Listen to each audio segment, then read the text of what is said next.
fights with passion, and he inspires. Are you ready for a war?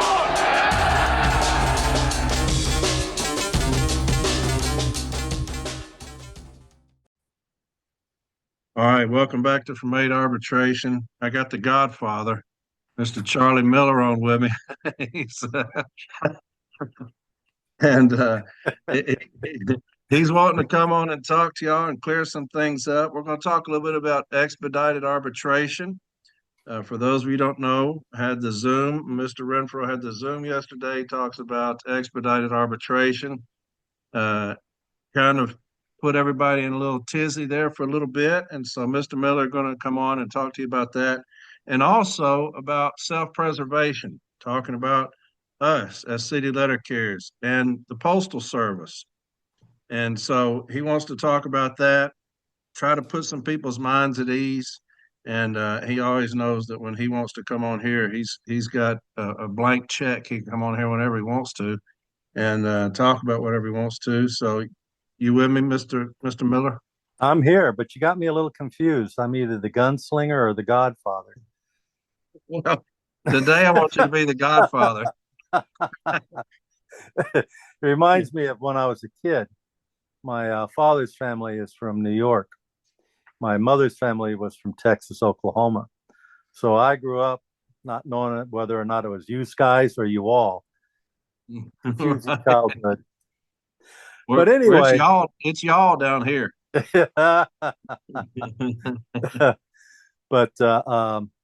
yeah, that all came meshing together in California. But I know that there's a lot of people that are concerned about the expedited arbitration process, and the American Arbitration Association, it's commonly known as the AAA, has a page that deals with expedited arbitration. So if you really want some answers to how the process technically works, just go to AAA and you can get that explanation. If you really sit down and think about it, and I've seen some of the social media posts and the concerns that everybody has, and I'm not saying that your concerns aren't well founded.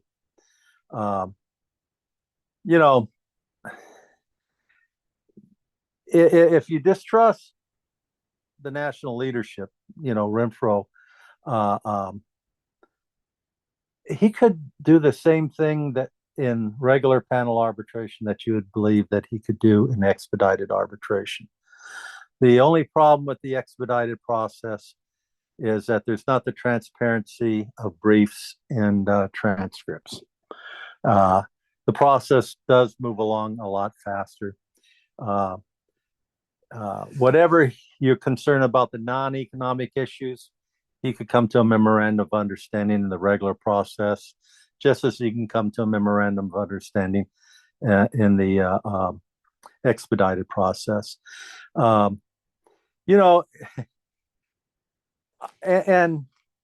I know there's a lot of people that are concerned about where we are right now, and everybody's looking to hold somebody responsible for the position that we're currently in. So I think it's important that we do a little bit of a review here. We started negotiations in February of 2022, and Renfro disappeared for 4 months during negotiations. It wasn't Corey Walton, the CLC, BFN, or anybody else that made Renfro disappear for those periods of time. That was on Renfro. We had a substitute bargaining team take his place while he was gone, with Fred Rolando and Paul Bonner. And they were replaced. That wasn't a decision of Corey or BFN or CLC or anybody else. That was Renfro's decision to replace those and start the negotiation process over again. When we went past the bargaining period and didn't go to mediation, And when we passed the mediation period and were eligible to certify the case for arbitration and didn't do it, that was nobody's decision but Renfro's. When it comes down to why are we in this precarious position now with we'll get to in a minute with the Doge and the Trump administration and everything else, is not because we're making too much or the Postal Service is losing money. It's an ideological issue. That's been an agenda item for years for the conservative people out there. Some people argue for it, some against it, but the fact remains that it's still been a long-standing item. Just go to the Cato Institute, their website, and you'll see there's a whole thing about dismantling the Postal Service. So none of these ideas are new, but Renfro could have avoided all this by last November when the election was done, certifying the case to arbitration, saying that we are at an impasse. We would be waiting for an arbitration decision today instead of getting prepared to go forward. So there was a lot of opportunities to avoid this situation.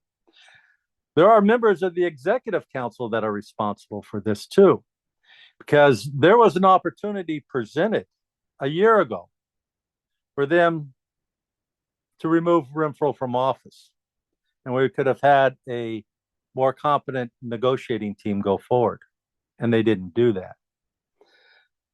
August, the convention had an opportunity to remove Renfro, and we could have put in a different negotiating team forward, and they didn't do that. There was a lot of missed opportunities that have presented itself that put us in the position that we're in today. So, you take the whole series of events that occurred over the past 2 years, and it's been, forgive the term, but one shit show after another. It's been like you're watching afternoon television where you have one forever lasting soap opera as the world turns. One crisis, one scandal after another. So, our problem isn't necessarily the expedited arbitration process. Our problem is what's occurred over the last few months. The executive council gave him the approval to go in that direction. It wasn't unanimous, but and people are always asking, who voted how? I don't know. I wasn't there, but I do know that the vote wasn't unanimous.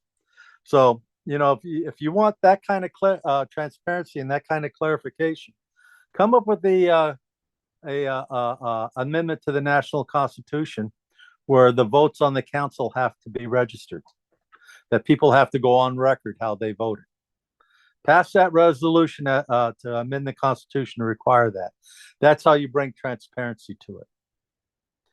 But the bottom line is that the expedited arbitration process makes the best out of a bad situation.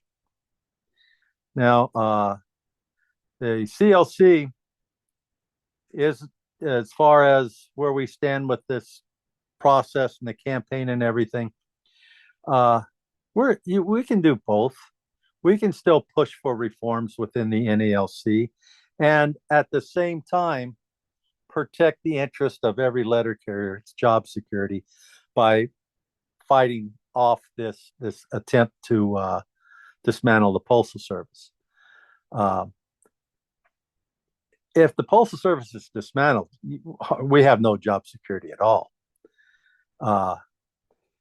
Me, I'm retired. I've got mine. I can't be hurt by it, but I'm deeply concerned because I still have family members working for the Postal Service. I want to see their interests protected. I have lifelong friends who I have known for 10, 20, and 30 years in some cases that work for the Postal Service, whose livelihoods, who have to depend on their job at the post office. have, still feel that I have responsibility to everybody to protect their interests. And the attacks that are coming on us are real.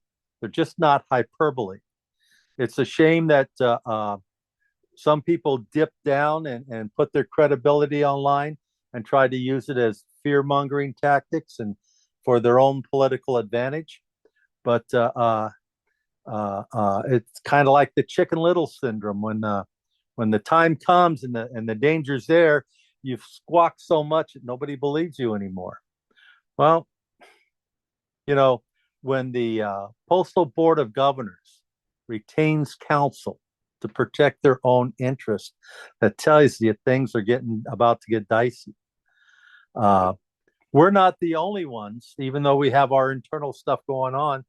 The other unions are looking at it just the same way. The APW, the mail handlers, even the EAS employees are concerned about this. Their organizations are concerned about this. And by the way, I applaud you, Corey, because your lunchtime telephone call campaign is a brilliant idea. It's something that we used as the NALC, if anybody's familiar with our history. Back in the 1960s and the 1950s, letter carriers did that because back then they depended on Congress for a pay raise. So they would spend their lunchtime calling their congressional representative and encouraging them to vote for a letter carrier pay raise. So it's within our tradition to do just that. And it's something that's small, it's benign, it's easy to do, to make the phone call. And phone calls, if anybody's familiar with the political process, congressmen, if they get a swarm of calls in on a particular issue, they're going to pay attention to that. That means something to them. That tells them where their constituency is. And it's just not you that can make the phone call. Your spouse, your kids, your relatives, your customers can make the phone call. Your friends can make the phone call. Anybody that comes into contact that has a tie with the Postal Service can make the phone call. I'm a small business owner. I do a lot of my collectible sales online, and I always use the Postal Service to ship. The reason why I use the Postal Service to ship is that they're the cheapest. They're the most cost effective. Dismantling the Postal Service will not only harm our interests, but it will harm the interest of literally millions of small business owners, people who depend on the Postal Service to ship their products. Large businesses as well will suffer. The e-commerce industry is a multi-trillion-dollar a year business. Our service, our job has taken a significant paradigm shift from where we were just a few years ago to where we are today. First class letter volume has just fallen through the floor. I mean, we don't have a fraction of the mail that we used to have before. Now it's all parcels, and that trend's going to continue. So we are a worthwhile public service. In fact, we're almost a subsidy to the e-commerce industry because our rates are so low. Our rates are so low that Amazon dumps their last mile on us, on the products that they just don't have the capacity to deliver. Same with UPS, where they reach their capacity, they dump their parcels on us. It's not a issue of cost effectiveness; it's an issue of capacity. Currently, the number of packages that go out on e-commerce on a daily basis has really maxed the capacity of most of the delivery services that exist today. So dismantling the Postal Service will have a significant effect on the e-commerce industry, which is about 20% of our GDP right now, and it will certainly have an effect on our overall economy. So the fight that we have in preserving the Postal Service is not only a fight for our own preservation for jobs, but a preservation for, you know, uh, uh, our economy here in the U.S. I mean, it's an extremely bad idea, and it doesn't matter how much you're getting paid.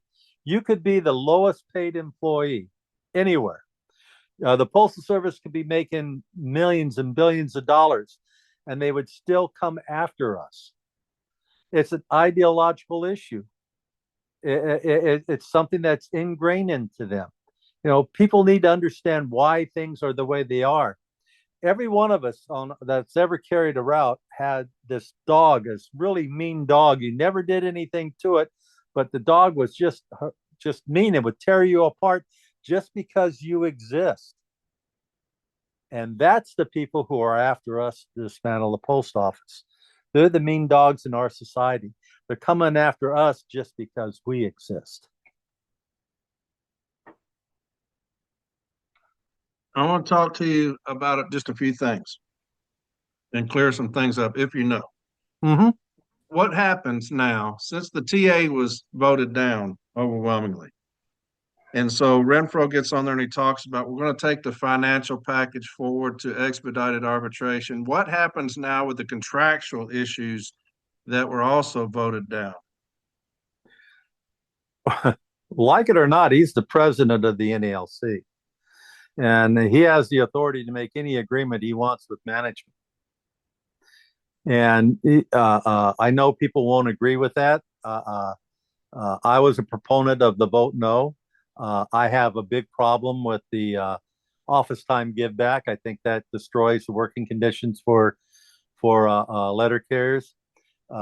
Just yesterday, I was in Palm Springs with an arbitration, and one of the issues that were there was an issue about taking a single trip out to your vehicle to load, and that management was trying to enforce, X amount of time for loading, and telling carriers, just as Corey had suggested, that you only got 15 minutes of office time now. So that's a real thing. And for the life of me, I don't understand why we would have would give something back to management without anything in return. I'm also greatly concerned about the work hours that we have out there. Our union was founded on a principle that you worked 8 hours a day, had 8 hours of recreation and 8 hours of rest. That 8 hours a day that you worked was supposed to be enough to support your family. What we're doing is that we're conceding defeat on that, and we're saying that people need to work 12, 16 hours a day just to make enough money to pay the rent. And that's wrong. Taking the caps off the 12 and 60 max is a step backwards. It's not a step forwards. But no matter how much I think that's wrong, or I believe that they shouldn't go that way, or whatever the vote was, he's still the president of the NALC. And if he decides that he wants to give that back to management in the negotiations, he's authorized to do that. Mm-hmm. Let's talk about no briefs and expedited arbitration. And here is one of my fears, and hopefully you can calm some of my fears that I've got. Stipulated awards, stipulated agreements. I think Renfro was bitter when this got, well, I know he was, when this TA got so resoundingly defeated. Now he has an opportunity to get the contractual things in, kind of, under the radar on us. But what's the chances? And I know this is cause for speculation, which we don't do, that management and Renfro get together and say, look, we had this second kind of talks where you had a little bump in here and whatever, coming up with a stipulated agreement, handing it to the arbitrator, and with no briefs to show what was talked about or done in there, have that happen. Well, the issue of the briefs go to transparency, because the briefs tells you what the union argued. Right. I can't calm your fears because it is what it is. It's just they don't put briefs in. There's no official record of what the union bargained for. Uh, uh, Rights arbitration is a lot different than interest arbitration. Now, rights arbitration, you can't come up with a stipulated award where the arbitrator says, okay, both parties agreed to this, and this is what I'll stipulate to. In interest arbitration, the arbitrator at times acts as a blame taker. Both parties come to an agreement and they tell the arbitrator to write the award in this fashion. And the arbitrator writes the award and takes whatever shots people want to give to them because that gives cover to both parties. So I don't think in any industry I've ever seen a stipulated interest arbitration award. But because it's either they come to an agreement short of arbitration, which we've done several times in the recent past, where we've come to an agreement before we submitted the case to the arbitrator. But I remember Sombrado telling us a story about negotiating with his counterpart, and it was late into the night, and they were meeting with each other in their hotel room. And Sombrado was sitting at the edge of the bed, and finally he just wore out his counterpart, and the counterpart came to an agreement, and they signed off to it right there in the hotel room. And so, I guess the point I'm trying to make is that they can come to an agreement at any time. If they can't, and if they need cover, then the arbitrator will render an award. If they get to an impasse where they just don't agree, then the arbitrator renders an award, and that goes into usually it's the employer has their last final best offer, and the union has their last final best offer. And sometimes the arbitrator he'll either decide on one or the other or something in between. But he generally stays within the parameters of what both parties are bargaining over. So if it were me going into arbitration, I'd be asking for $1 million, a Cadillac, and a trip to Hawaii for everybody.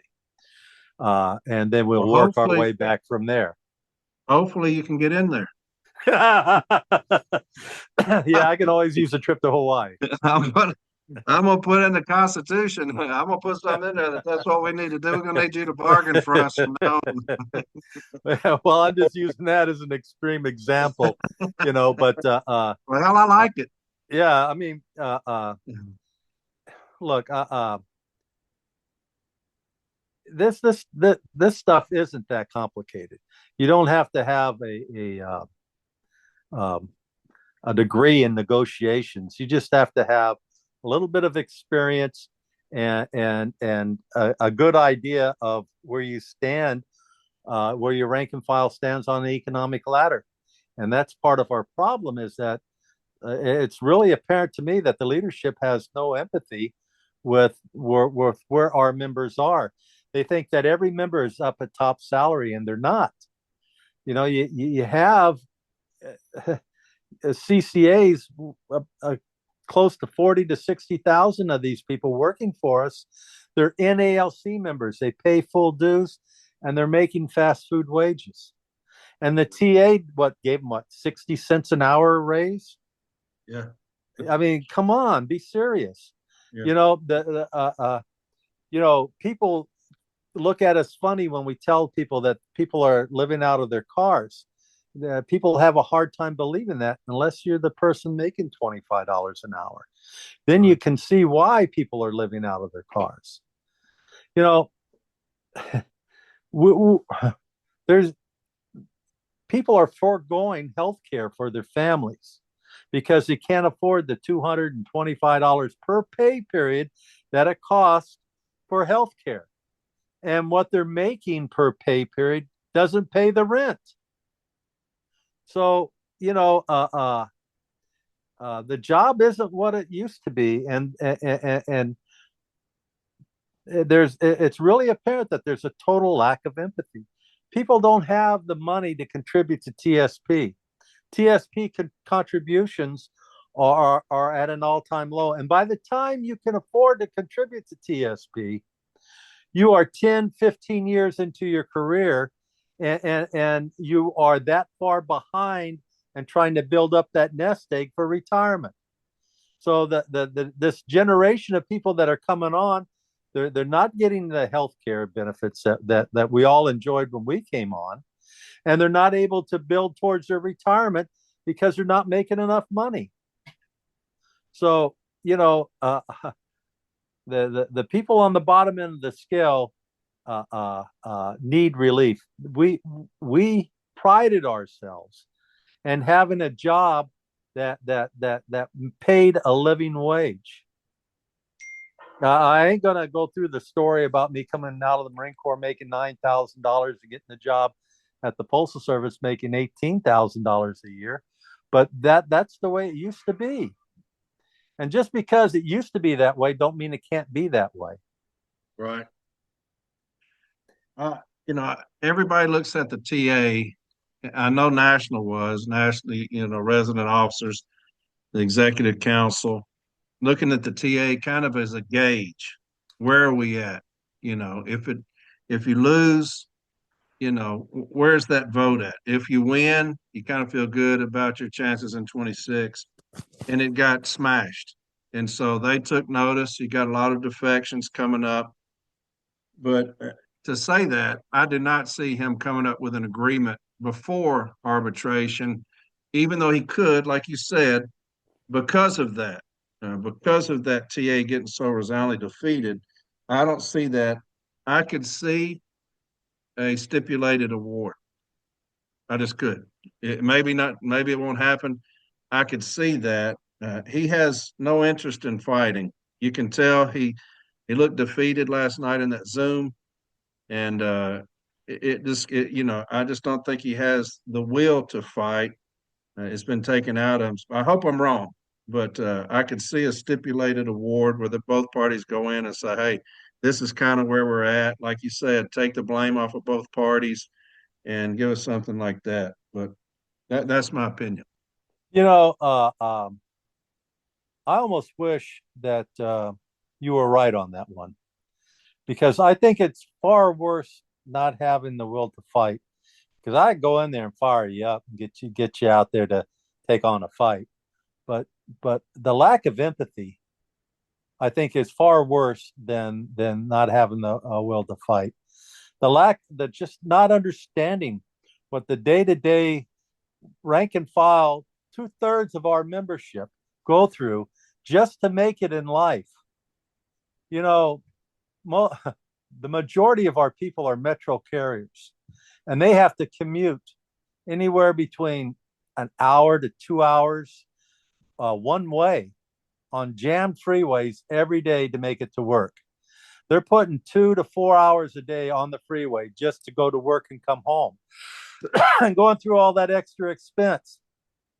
Not every community is like Hattiesburg, Mississippi, where you can get a 3-bedroom, 2-bath house for $150,000 to $250,000. You have to travel in Southern California out to the IE, out to the Inland Empire, a good hour and a half to 2 hour commute to be able to afford a $500,000 home. This is the reality for the majority of the letter carriers. I don't care if you live in San Francisco or Washington, D.C., New York, Chicago. They're all doing the same thing. Some people are blessed with maybe better public transportation systems, but most people are commuting to and from work, spending hours on a jammed freeway, and getting a 1.3 pay increase.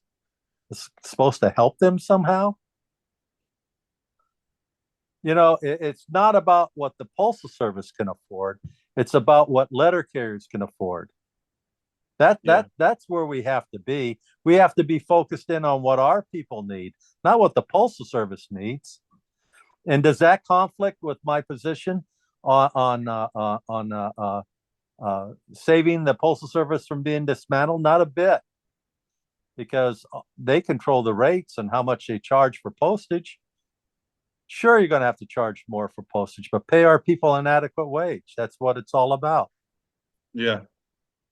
Let's get to the other thing, this kind of self-preservation. This thing came out, this article came out the other day, and everybody in the country lost their minds, and a lot of worry, a lot of fear, and people are getting mad at me because I don't worry. I don't stress. I never have. I don't know why. It drives my wife crazy. I just don't worry about anything. When something comes out, I'm a thinker. What are we going to do? What are we looking at? Let's get to the facts of it all. I don't stress, never have. I don't know why, because I don't guess, stress has never paid a bill of mine. worry, worry has never paid a bill. And so I just don't worry about stuff. I don't stress about things. I just think about things. And you talk about this, and anytime somebody talks about the post office, my ears perk up, good or bad. What are we talking about? And so, obviously the article was about the postal service. And then later on, you heard President Trump talk about the postal service, your ears perk up. And so the CLC be coming out tomorrow, probably with James Henry, about the day of action. Wednesday, the call to action will be the lunchtime call to action. And it'll be everybody, on their lunch break, stopping to make a phone call. And James and I'll get into that a lot more tomorrow. But if you worry, which people do, if you are stressed out, which people are, if you're concerned, which people are, here's your way. If you ever thought, what can I do? What I don't want to rely on others. What can I do? This is what you can do. At Wednesday on your lunch break, you can stop and call, and we'll have everything ready for you. Stop and call. And I think, Charlie, we were talking about this earlier. It has the potential to be the single largest thing that the union has done this day of action. With the momentum that's picked up around it, and we'll talk about some phone calls you and I got earlier. Probably talk about that later. But the momentum that's picking up around this thing, because people finally saw, hey, we might be vulnerable here. we may be in trouble. And so, yeah, I thought that the day of action, we call it the lunchtime day of action, because at your lunch, going to be making the phone calls. But you're talking about, thrift savings. It's difficult initially to put into your thrift savings. You've got health insurance coming out of your check. If you do contribute to TSP, you got that coming out of your check. And then we say, hey, if you can muster up $5 for the political action fund. I pay $10 a pay period. I've been doing it for about 14 years. That's something else that city letter carriers can do. If you can muster up $5 a pay period to get into the political action fund, this is why we do that for situations such as these. If you have a threat at the door, you need that army to come help. And that's what the political action fund is for. I think every city letter carrier should be in it. I think every city letter carrier, if you can, should contribute at least $5. If that happened, you'd have a very large war chest to combat things just like this. So there are things that we can do. We don't have to wring our hands and go around, screaming and crying. We can stop. We can relax. Think about it. Let's get the facts about it. But you can also say, just like Wednesday, there are things that we can do that need to be done anyway. We can make a phone call to our congressmen and senators. Well, the reason why you don't worry, Corey, is that you're a leader. You see a problem, you don't worry about what brought the problem on or why the problem's here or whatever. What you do is you go into a a mode of how to fix the problem. There's really comes down to it. There's two types. You're either a wolf or you're a prey. That wolves attack the problem. People who are prey sit there and worry about getting eaten. And the problem with that is you're going to get eaten. And people need to stand up and take action. Take out your cell phone, call your congressman, follow the script that you're going to be provided, and tell them to back the heck off from the Postal Service. That's the most woofy thing that you can do. If you want to go out and hold a demonstration afterwards, fine, go out and hold a demonstration. But they're not going to count the number of people in the demonstration, the people who make the decision on your job, which is Congress. They're going to make a decision based on the number of phone calls that they receive from their constituents about this matter. And Corey, you've hit the nail right on the head. How do you destroy the will to resist? When I was in the Marine Corps, I was a grunt, an infantryman. And we were taught that, when you get into a firefight, the thing that you need to do is you need to destroy your enemy's will to resist. You call in artillery, you call in an airstrike, you bring the mortars in, you bring hell of fire upon them people.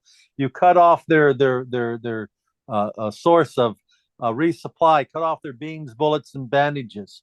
Let them starve, let them run out of bullets, let them see their friends bleeding out.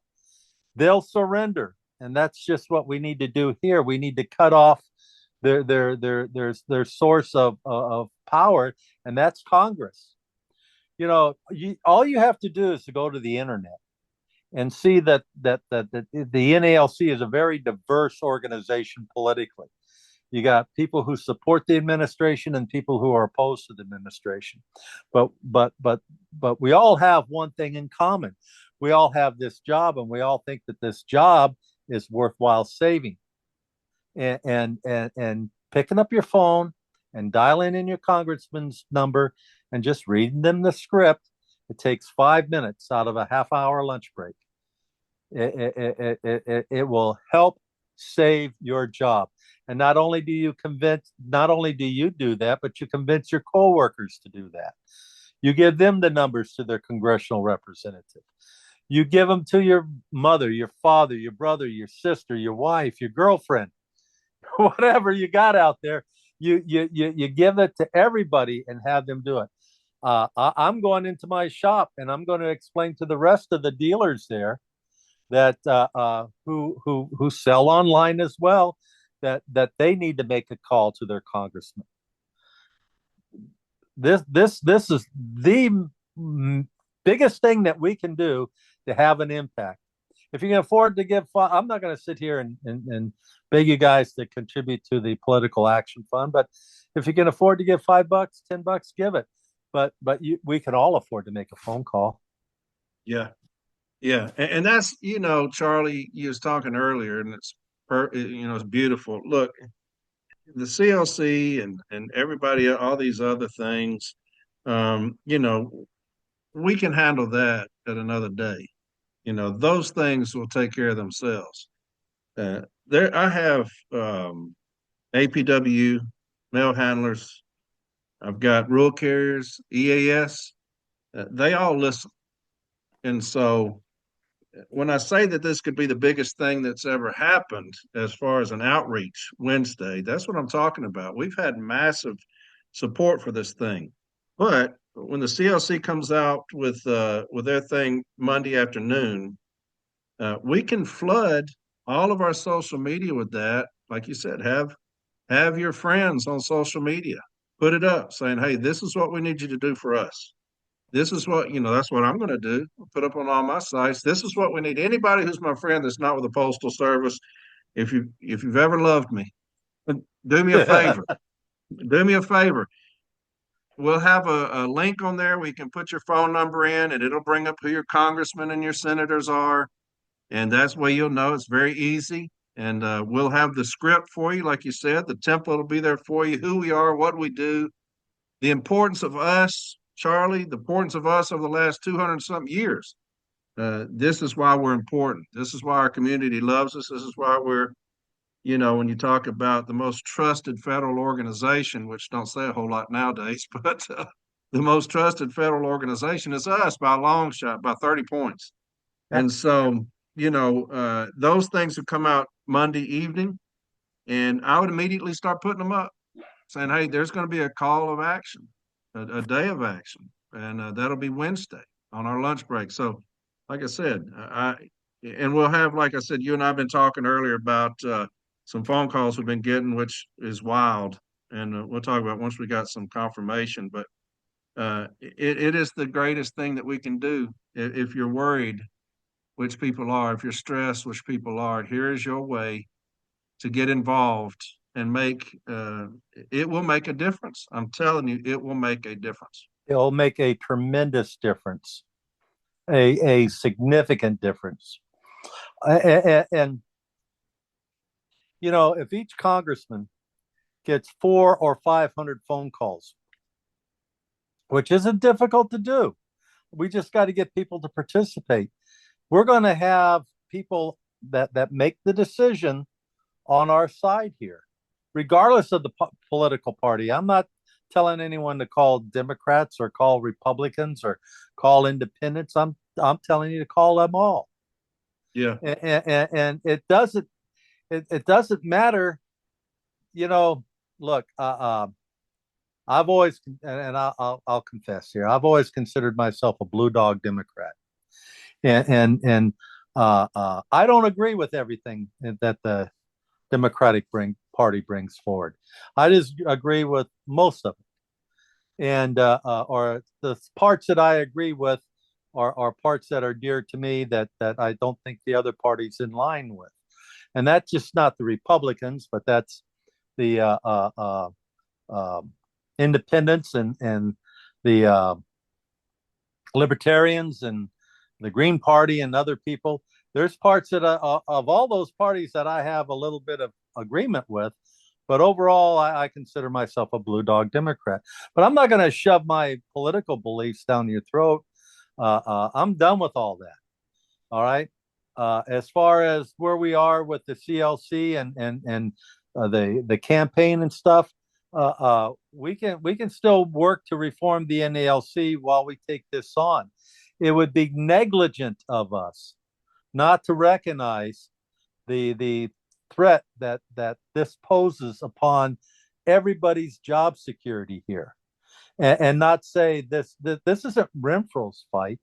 This is our fight. I'm a NALC member. That's what I am. But I'm a retired postal employee. I have family members who are still postal employees. And that applies to people who are with the APWU. That applies with the people who are rural carriers. That applies with even the managers out there, the nurses, the mail handlers, the MVS drivers. It applies to every craft in the Postal Service. We all have a stake in this, and they all need to participate either with us or with their own program. But this is about all of us protecting our interests.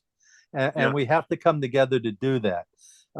It doesn't mean that we're going to give up on reforming the NALC. Not at all. People can do two things at once. In fact, you can do more than three things at once. You can do a bunch of things at once. It doesn't have to be one or the other. It can be both. And that's what we're doing here. We're not going to let anybody off the hook. We're not going to buy into anybody's fear mongering, but when we see a threat, we're going to deal with it. And this is a legitimate threat. Yeah. Well, it's the ultimate. We're going to lay down our arms for a day, and everybody is going to be light blue. And, there's been a lot of infighting, a lot of stuff, I'm numero uno as far as, picking those fights. But Wednesday, we're all going to be one. And that's how it has to be, because at the end of the day, we have to protect the Postal Service.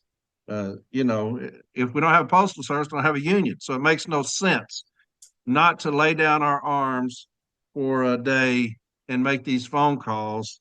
And then, we may do it in another month. We may do it in another 2 weeks. You never know. James and I spoke a long time about this yesterday, about this day of action. And so it rises above party, like you're saying. This isn't This about, go ahead. I was just going to say this is going to be a continuous effort. This is not a Yeah. one and done issue. Yeah. I don't see this threat going away in 30 days or 60 days or 90 days. This is going to be a long-term battle that we're going to have. And it may even carry over into the next administration. Yeah. I don't know what the next administration is going to do, but I got to tell you, we've been through this fight before.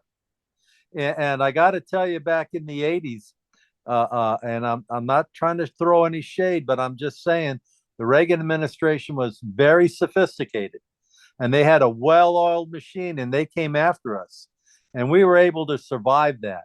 We survived that. We can survive this, but we have to act. We have to do it together. It can't just be, wringing our hands and worrying about it and railing on the internet about how messed up things are. Take the same amount of time and make the phone call. If you can't bring yourself to making a phone call, for Christ's sake, send an email. Yeah. Yeah. Well, we can't give in to despair. We will never do that. I talked about our fighting spirit as city letter carriers, my last episode, and we can never give in to despair. That's not who we are. I know a lot of people are scared to death and they're worried to death. We can never give in to despair. We've got to understand who we are at the end of the day. We're light blue. To me, the baddest son of bitches there are light blue. And I was saying earlier, it rises above party. This is about us coming to work, not having to fear about what's going to happen, whether anything's going to happen. But these are things that need to be done anyway. This is kind of preemptive. We're going to do it, but we can never give in to despair, Charlie. And that's not who we are, and that's not who we're going to be. And we're going to take things in our own hands, and that's what we're going to do Wednesday. We did that in the TA. Carriers stood up, they took things into their own hands, and they shot that down. We're going to do it tenfold Wednesday. It'll be the biggest thing that's ever happened. It'll be one of the biggest movements that's the NALC has seen Wednesday with this call in, and I'm excited about it. That the carriers that are so worried and concerned are going to have a say, and that's exactly what's going to happen. We looked at, when I was in the Corps, we always thought that one sandbag was good, but two was better, and three was even better than that. Right. So this is what we're doing here. We're building our fortification. We're putting our sandbags together. We're building a defense for ourselves, and many hands make for light work. Yeah. Everybody needs to participate in this. I know there's a lot of cynical people, a lot of people that are talking about fear mongering and all this other stuff. True enough, that was employed. That was employed with the tentative agreement. That was employed, and many of circumstances. And the problem is like I said earlier, you got a Chicken Little syndrome going on here, and people don't know what to believe. And I congratulate you, Corey, for coming up with the lunchtime phone call concept, because that's worked for us before. You've always been a person of vision. You see the danger out there. You're putting your very credibility online with people and telling them this is the real thing. This is the real deal that we need to take action on. There's some people out there that I've seen in our own ranks that are foolishly telling people, well, this ain't nothing. They're just going to clean management up. They're just going to get rid of the fat on the top. No, that ain't what it's about. It's about absolutely dismantling government services. Look at all the other people that have been under attack.